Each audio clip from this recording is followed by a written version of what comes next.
Desejamos muita paz em seus lares nesta antevéspera da data em que se comemora, em que festejamos o nascimento entre nós do menino Jesus. Iniciamos hoje com o quadro Comentando a Notícia para falarmos de um caso recente, aliás, mais um, de uma mulher que veio ao óbito após uma cirurgia estética. A finalidade do comentário não é o de crítica, mas de alerta, embora estes também não tenham faltado em relação ao excesso de preocupação com a aparência física. Porém, nós aqui temos, para nossa felicidade, nós temos um argumento a mais, que é o fator espiritual. Talvez este assunto só venha interessar a você, que nos assiste, como mera informação, ou até para formar uma opinião a respeito. Mas é também bem possível que você tenha uma filha adolescente, ou mesmo adulta, ou uma neta, que esteja ou venha manifestar o desejo de aprimorar os traços do corpo sem que isto realmente seja necessário. Bem, nós também temos o quadro das razões dos fatos, onde abordarei a molécula da moral. Será que isso existe? Os cientistas dizem que sim. E para fechar o programa Cristo e Nós no terceiro milênio será examinada a parábola das bodas de Canaã, que nos remete, de certa forma, às festividades natalinas. Será que estamos comemorando certo o Natal? Aqui agora para você, Diálogo Espírita.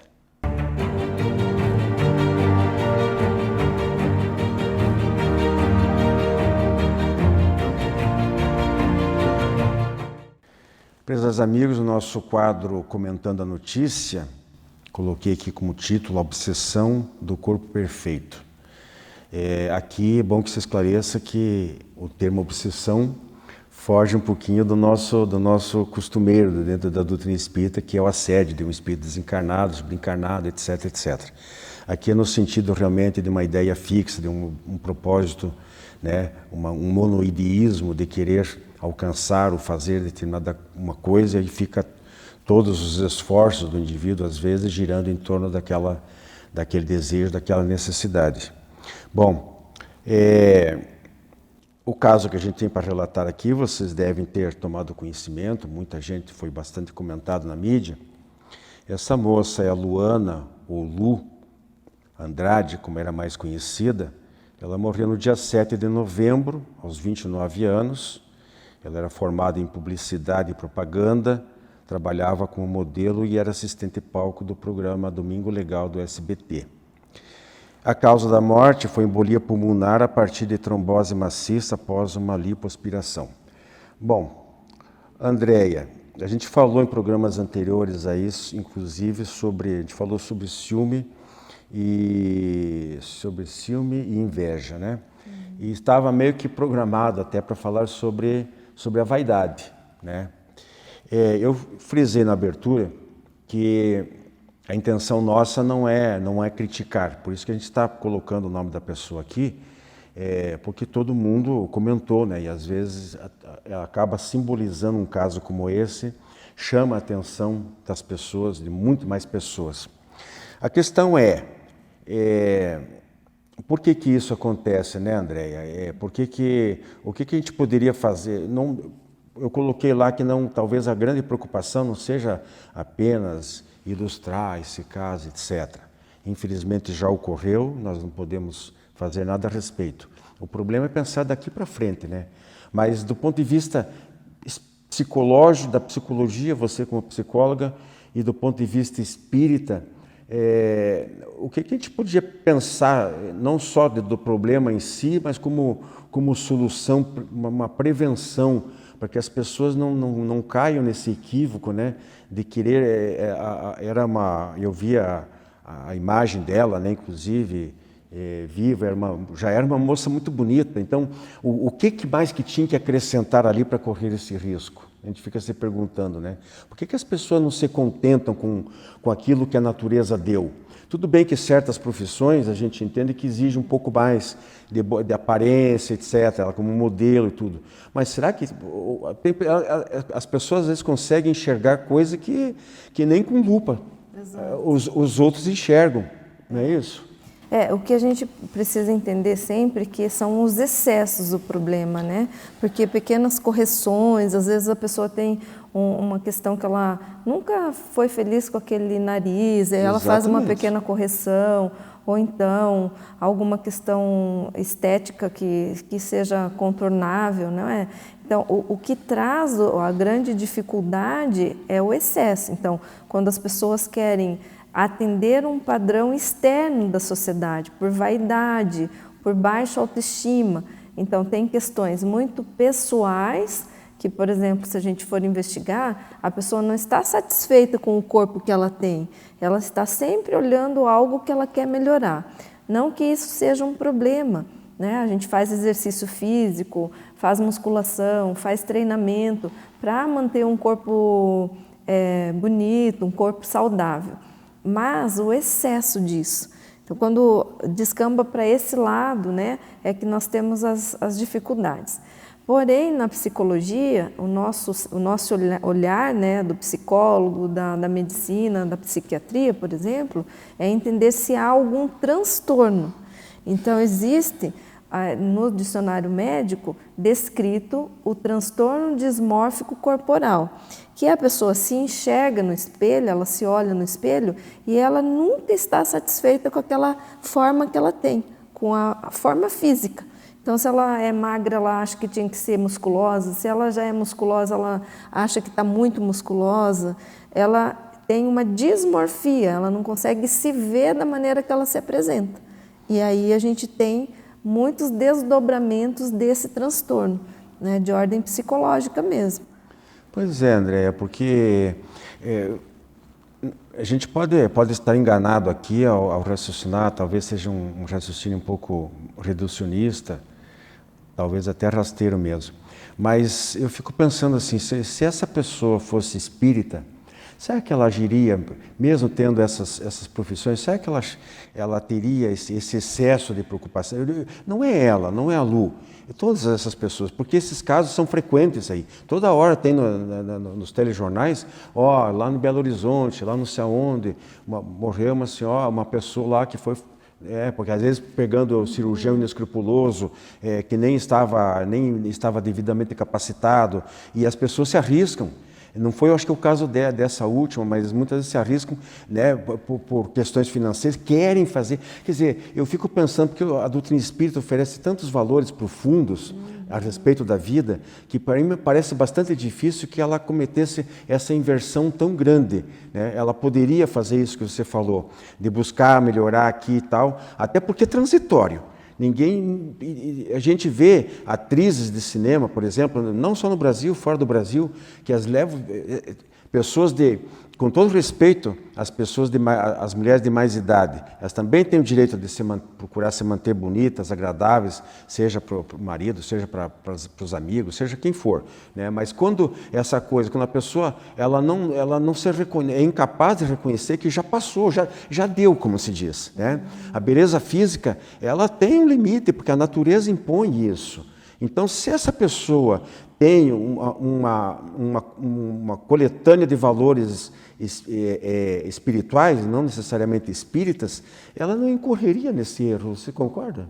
Com certeza. O que a gente percebe muito é uma insatisfação, uma necessidade de agradar o externo, de mostrar ao mundo, porque dentro o valor está comprometido, né? Falta o valor, falta eu olhar para dentro, eu fazer o exercício do auto-amor, segundo a doutrina espírita, eu entender que naquela vida, por alguma razão, eu preciso ter aquela aparência, não que eu não possa melhorá-la, mas que não é à toa que eu tenho aquela dificuldade, né?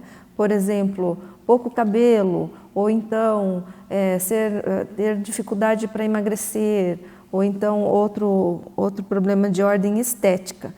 A gente uma vez aqui mesmo no programa, há muito tempo, eu falei assim mais ou menos o seguinte, que a gente ouve falar inclusive de mães, às vezes com crianças, geralmente menina, pequena, ela diz assim, a mãe diz, mas a minha filha é muito vaidosa e ela sorri, né?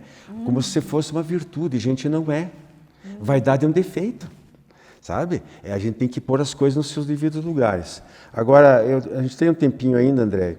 Eu queria que a gente tecesse alguns comentários sobre uma frase do namorado dessa Lu Andrade, que ele fez a postagem após o ocorrido. E ele escreveu o seguinte: está difícil entender os planos de Deus. Eu acredito muito, né, a gente avaliando assim, muito de forma superficial, né, sem saber exatamente todo o enquadramento do que ocorreu, mas de forma muito superficial a gente percebe muito sofrimento nessa frase, né, que Mas lembrou de Deus, né? Lembrou de Deus. E não com revolta. Eu acho que a chave da coisa está aí, né? Ele uma espécie de uma resignação. Ele reconheceu que ele não tem condição de compreender o porquê da coisa, mas de certa forma ele lembrou que, certo, a providência divina quis que fosse dessa forma, né? Porque a gente fala que Deus tem o planejamento para a nossa vida, né? E é muito batido isso até nas outras religiões, né? Mas às vezes a pessoa está ali buscando, né, uma solução para aquele caso ou uma explicação, e em muitos casos, que não é o caso dessa frase, mas em muitos casos a pessoa se revolta, né? Quando na verdade aquilo que aconteceu é em virtude de uma ação que a pessoa tomou, a pessoa fez a escolha. Exatamente, né? Pelo seu livre-arbítrio. Né? E por não estar bem, de certa forma, com o seu interno, e acaba buscando essas práticas exteriores para se sentir melhor. Pois é, então aí a gente tem duas situações, né? No caso em si, uma coisa que, repito, né? A gente não quer aqui, quem nos assiste semanalmente sabe que a gente não passa longe de nós a intenção de querer fazer proselitismo, de afirmar que a doutrina espírita é a única que é a dona da verdade, que basta se tornar espírita para ser feliz e resolver todos os problemas. Vocês sabem disso, que a gente não faz isso. A gente não promete aquilo que não pode entregar. Mas assim, se a pessoa tiver um conhecimento só da doutrina espírita, dificilmente vai cometer esse tipo de erro. E na frase dele, a outra situação. Ele também, claro que a gente não tem como compreender, saber os desígnios de Deus, mas poderia depositar toda a sua fé em Deus, sabedor de que nada é por acaso, né? Exato. Bem, meus amigos, ficamos por aqui e até a próxima semana. Jornal Comunicação Espírita, matéria de capa desta edição, a reencarnação sob diversos aspectos. Editorial, o lado da luz, em Trocando em Miúdos, educação, oração e mudanças, aforismos que enriquecem a alma. E ainda uma abordagem especial sobre as doenças mentais à luz da doutrina espírita. Jornal Comunicação Espírita, assine e recomende.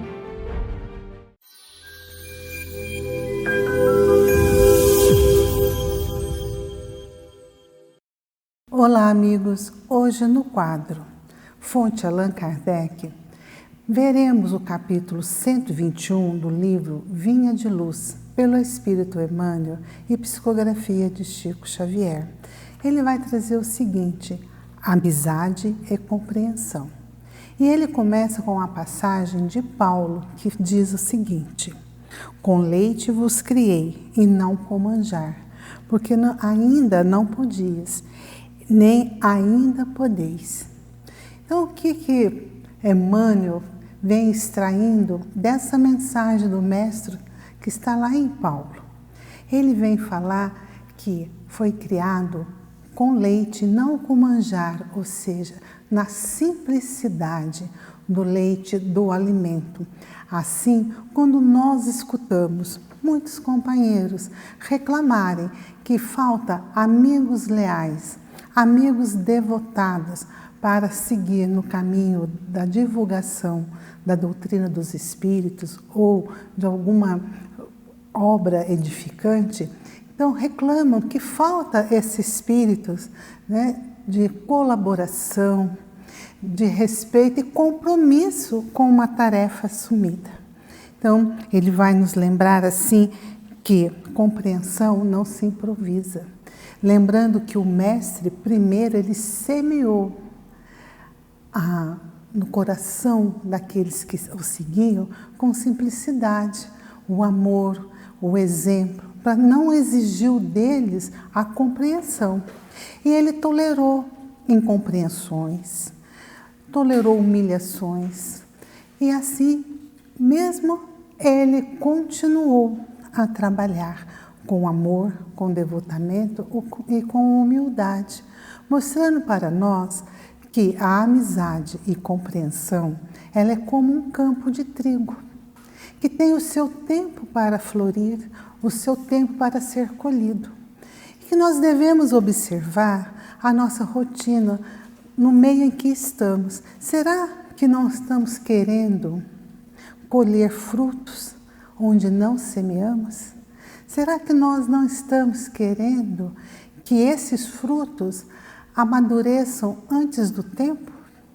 É necessário que nós demos os exemplos, que nós primeiro cultivemos o amor, o respeito, para que com o tempo isso pode se transformar na amizade, no mesmo ideal, na compreensão.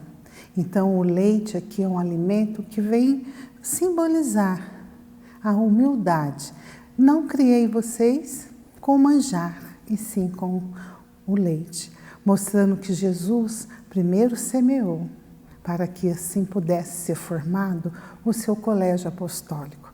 Então, que nós possamos, todos nós, observar o nosso comportamento e como que estamos adubando o nosso terreno, que devemos ser igual um lavrador, compromissado, dedicado com a sua terra, com a sua lavoura.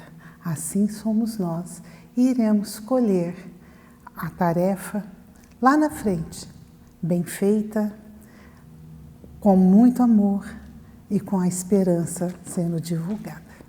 Um abraço a todos.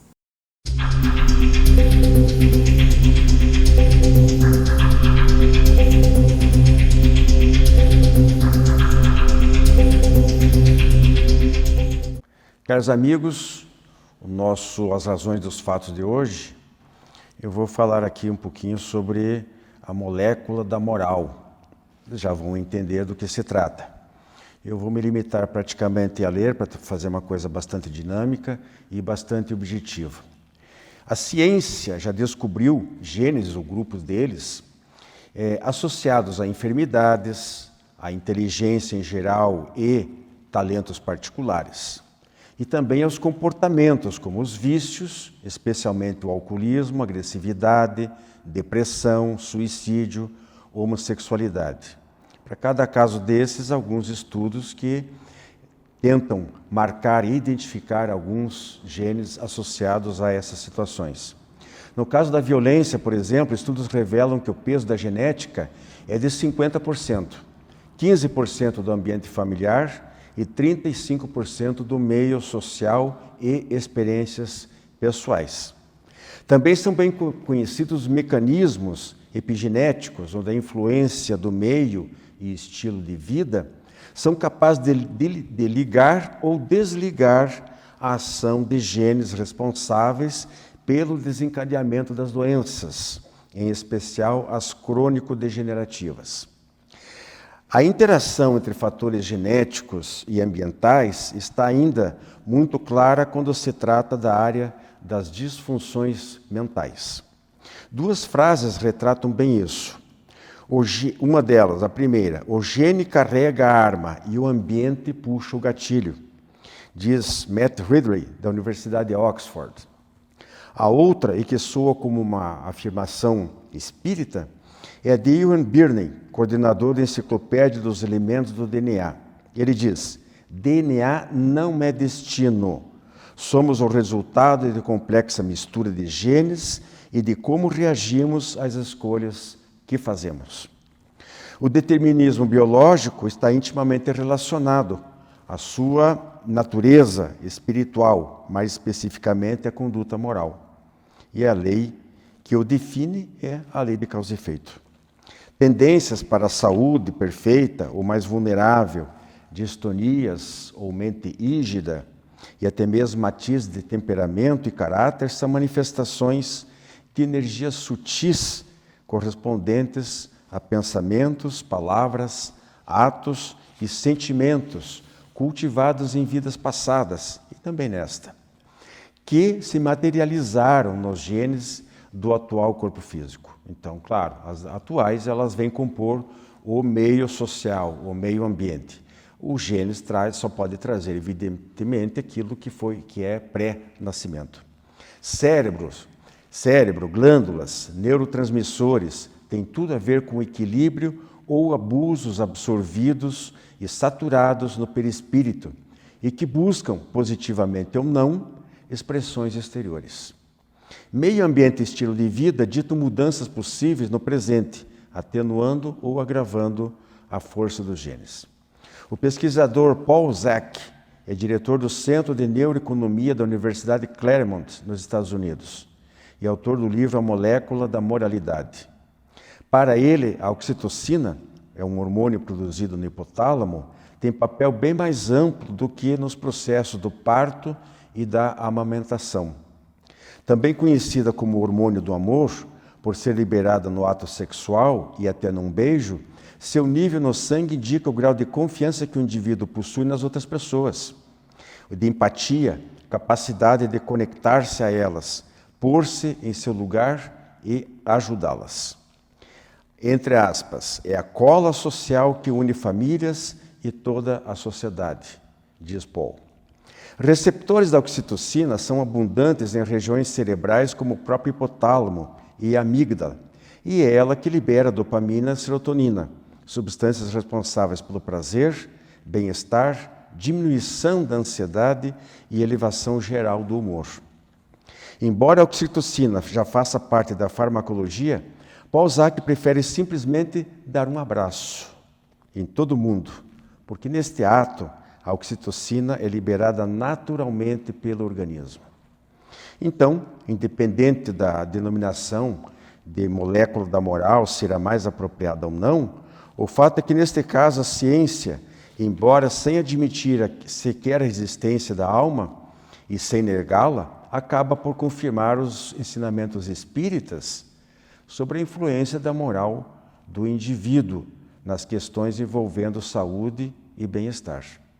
A genética, a influência do meio ambiente social em que vive o indivíduo tem o seu peso, mas não se deve esquecer que por trás deles, como um diretor de palco, estão o cérebro e os neurotransmissores. Mas o verdadeiro diretor, o maestro, o piloto na cabine de comando é o espírito e seu corpo espiritual, seu corpo energético, que é o perispírito, de posse de suas virtudes e defeitos adquiridos ao longo de múltiplas jornadas reencarnatórias. Abraço a todos.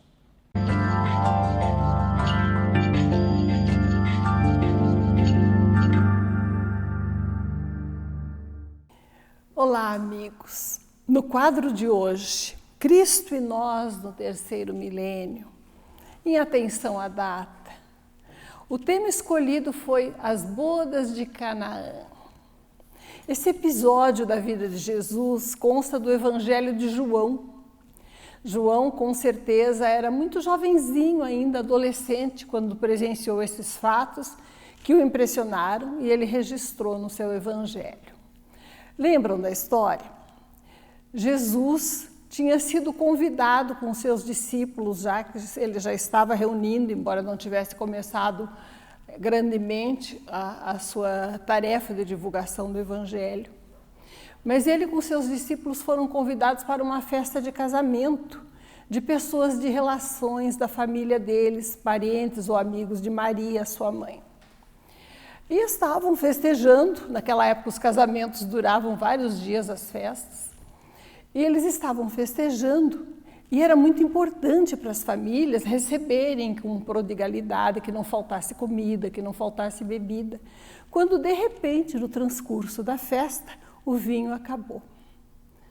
Maria, como próxima família, ficou muito preocupada, porque seria um motivo de grande constrangimento para a família dos noivos se faltasse o vinho. E o que ela fez? Procurou Jesus. Ele disse: filho, acabou o vinho. O que Jesus respondeu? Mãe, mulher, senhora, o que eu tenho a ver com isso? E com certeza, com aquele olhar materno, né, olho no olho, ela deve ter repetido: acabou o vinho, esperando que ele tomasse alguma providência. Com certeza, em ocasiões anteriores, para ela ter falado assim, ela já tinha testemunhado os poderes do seu filho sobre as forças da natureza nas transformações. E Jesus, acedendo ao seu apelo, mandou que enchessem várias vasilhas grandes, talhas de água. E Maria falou aos servos, aos empregados: façam tudo o que ele mandar. E quando estavam cheias de água, ele transformou aquela água em vinho. Os servos levaram ao coordenador da festa, que provou e disse: nossa, o vinho bom, que deveria ser servido primeiro, ficou para o último. Esse vinho é muito melhor que aquele original, aquele que já acabou. E João registrou o fato, que para nós tem profundo significado simbólico. Em primeiro lugar, Jesus tinha dito à mãe, não é, que tem a ver com isso, não chegou ainda a minha hora, quer dizer, eu não tenho que produzir nenhum grande fato que deva causar admiração, chamar a atenção para a mensagem que eu trago, mas atendeu ao apelo materno. A lição de Jesus é de profundo significado. Significa, em primeiro lugar, o quê? O prestígio à instituição da família, a partilha das alegrias sadias da confraternização familiar e a possibilidade de, escasseando os recursos, socorrer a necessidade humana até nas coisas pequenas que causam alegria familiar. Para nós, nesse momento, lembrar de Jesus assim próximo, na sua simplicidade, na sua candura, atendendo ao apelo de sua mãe, nos faz valorizar também a possibilidade de nos reunirmos em família nessas ocasiões festivas, agradecendo e elevando o nosso pensamento sempre ao Cristo, que é o grande homenageado da data. Se possível, estendendo a fartura que eventualmente nos cerque àqueles que não têm nada. E se estivermos na miséria nesse momento, saibamos ainda assim participar do banquete espiritual pelas vibrações de amorosidade com que Jesus nos cerca na terra, nas ocasiões em que abrimos as portas da nossa alma para Ele. Que o Natal para nós, como nas bodas de Canaã, não seja apenas uma festa de comida e bebida, mas traga em si a essência da mensagem do alto, que reúne em amorosidade todas as criaturas, para que se abracem em fraternidade legítima, servindo uns aos outros. Muita paz.